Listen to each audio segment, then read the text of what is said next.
Assalamualaikum warahmatullahi wabarakatuh. Hai teman-teman, kenalin aku Indah Naya Sufadisa dan NIM 51300211065, merupakan mahasiswa aktif dari Fakultas Kedokteran Universitas Nahdlatul Ulama Surabaya. Nah, di sini saya akan menjelaskan, menginformasikan serta mengedukasi teman-teman sekalian mengenai salah satu penyakit tropis di Indonesia yang sering terjadi, khususnya pada kalangan bayi hingga kalangan remaja. Apa itu? Yaitu saya akan bahas mengenai pertusis. Nah, apa sih pertusis itu dan mengapa bisa terjadi? Oke, pertusis merupakan salah satu penyakit atau batuk menular yang disebabkan oleh bakteri Bordetella pertussis.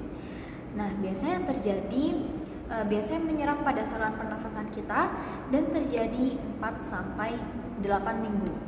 Atau kita bisa menyebutnya juga dengan batuk 100 hari. Nah, batuk ini merupakan batuk yang berkepanjangan, durasinya sangat lama,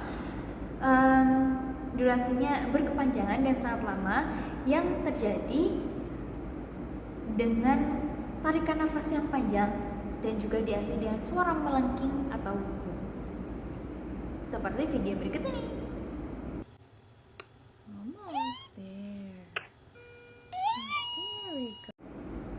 Selanjutnya ada 3 tahap pada pertusis, yaitu yang pertama tahap awal, lalu yang kedua tahap lanjutan, serta yang ketiga tahap pemulihan.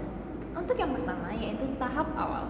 Nah, biasanya pada tahap ini itu berlangsung selama 1 sampai 2 minggu.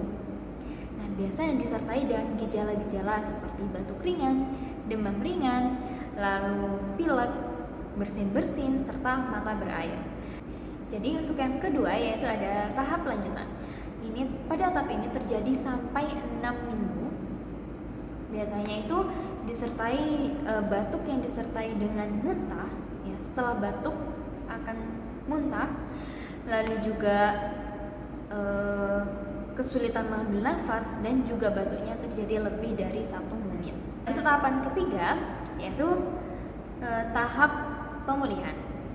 Nah, untuk tahap pemulihan ini terjadi 2 sampai 3 minggu. Pada tahap ini, gejala-gejala pemberat di awal itu mulai menurun seiring dengan berjalannya waktu.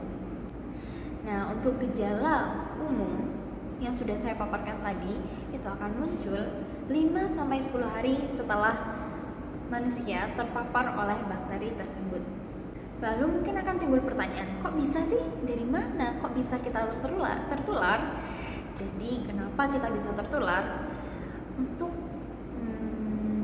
Yaitu melalui dengan percikan air ludah oleh penderita pertusis itu sendiri atau penderita batuk urjan. Dan juga bisa jadi karena kita menyentuh benda-benda yang terpapar oleh bakteri tersebut. Oleh karena itu bisa menyebabkan atau bisa menularkan penyakit yang sama. Lalu untuk pengobatannya bagaimana? Nah, untuk pengobatannya biasanya si dokter akan meresepkan obat-obat antibiotik kepada si penderita pertusis itu sendiri dan juga mengedukasi si penderita untuk melakukan perawatan mandiri di rumah seperti istirahat yang cukup, berbanyak minum air, jauhi debu dan juga asap-asapan, lalu menggunakan masker ketika keluar dan juga menutup mulut ketika bersin atau batuk. Agar apa? Agar tidak tertular atau tidak menularkan bakteri kepada orang lain. Lalu untuk pencegahannya yaitu cara terbaik yaitu kita melakukan vaksinasi DPT. Apa sih vaksinasi DPT itu? Yaitu vaksinasi difteri, pertusis, serta tetanus. Nah, selain itu yang juga lebih penting yaitu kita harus menjaga pola hidup kita, yaitu menjaga pola hidup kita dengan hidup yang sehat dan juga bersih. Karena apa? Untuk meningkatkan sistem imun kita, daya tahan tubuh kita, sehingga tubuh kita akan kebal terhadap penyakit-penyakit.